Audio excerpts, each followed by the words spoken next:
This unusual ghost town stands out as truly unique among the contemporary towns of its time. We'll take you on a tour of its history next on Ghost Towns and More.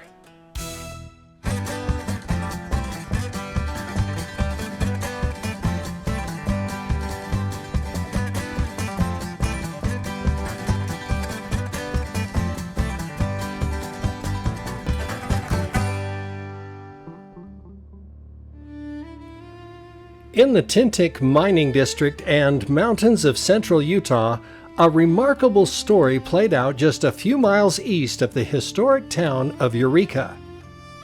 Jesse Knight was herding cattle on the east slopes of the Tintic Range when he heard a voice tell him that there were riches in the mountains beneath his feet. At first, he tried to dismiss it as his imagination, but the thought would not leave his mind. He decided to try his hand at prospecting on the east side of the range. It wasn't long before he discovered ore and staked a claim. He sold that claim for $14,000, a small fortune in the late 1800s, and his life began to change. Suddenly, people everywhere wanted to be his friend, hoping he would invest in their ventures. But after his finances were drained by unwise investments, Jesse decided to return to the Tintic Mountains and trust that voice he had heard. He prospected an area already crowded with miners.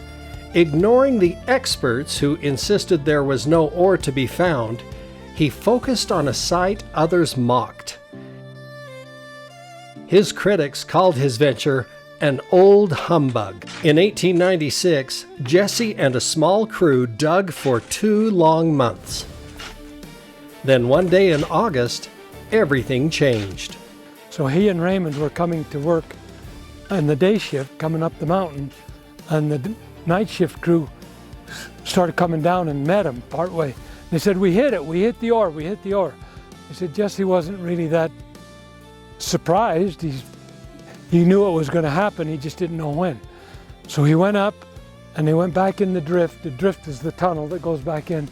And he went back in, loaded this ore.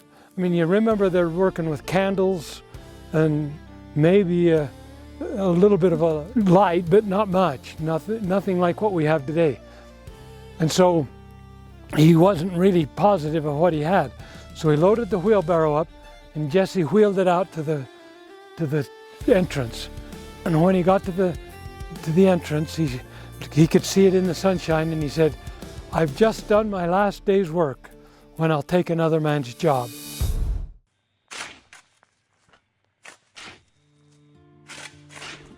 Jesse named his discovery the Humbug Mine.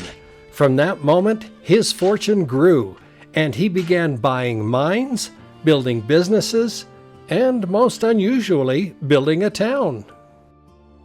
In Knightsville, set up his own town where there was no drinking, no saloons, no ladies of the night. All the businesses that were thriving in the mining towns, he didn't allow them into his town. The new town of Knightsville stood apart from every other camp in the Tintic district. Jesse was a devout member of the Church of Jesus Christ of Latter-day Saints, and he refused to allow a saloon in his town.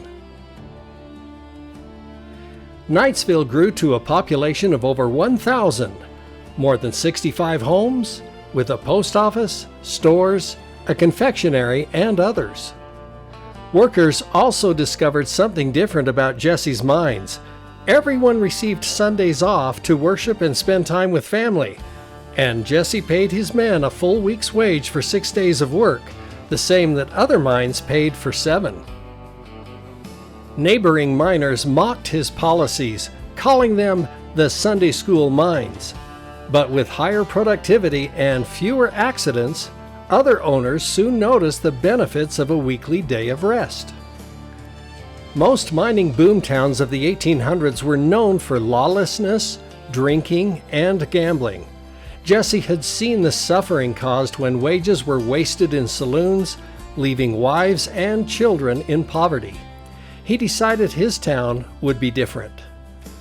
In fact, Jesse established a company policy.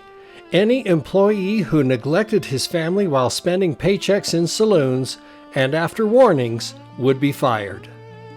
Soon everyone called him Uncle Jesse. He was generous, kind, and always ready to help. He cared for his workers' families, charged no company fees, and never allowed questions about politics or religion. The centerpiece of Knightsville was its school and community hall.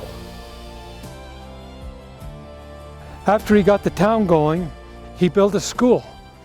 And they used it for the school and for church and for city meetings or whatever. It was just a community building. But it was an up-to-date school when you figure this was 1896.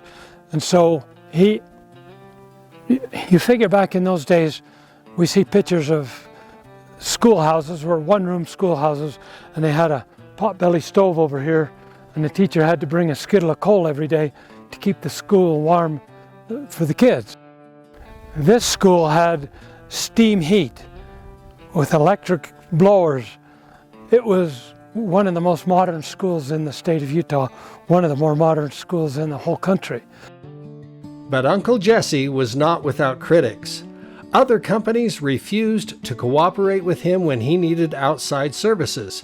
So he built his own power company, railroad, water lines, and even a coal mine to supply them.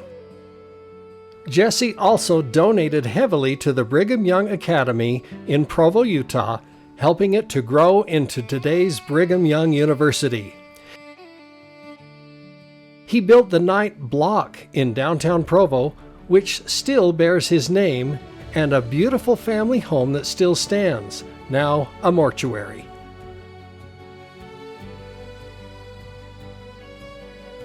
He was even asked to run for governor, but declined, choosing instead to continue his philanthropy outside of politics. Jesse gave away nearly all of his wealth. He passed away on March 14, 1921, and was laid to rest in the Provo City Cemetery beside his beloved wife, Amanda. His family left a legacy of generosity and service. But by 1940, the mines of Knightsville had closed. The homes were abandoned, moved, or destroyed. Today, only tailings piles, mining remnants, and the foundations of the school and community center remain. The town once known as the only camp in America without a saloon is gone. Jesse Knight believed that the riches of the earth belonged to more than just one man, and he lived accordingly. The memory of Jesse Knight, hearing a voice, trusting his instincts against impossible odds, and living a life of generosity and decency is the true legacy of Knightsville, a town and a life well lived.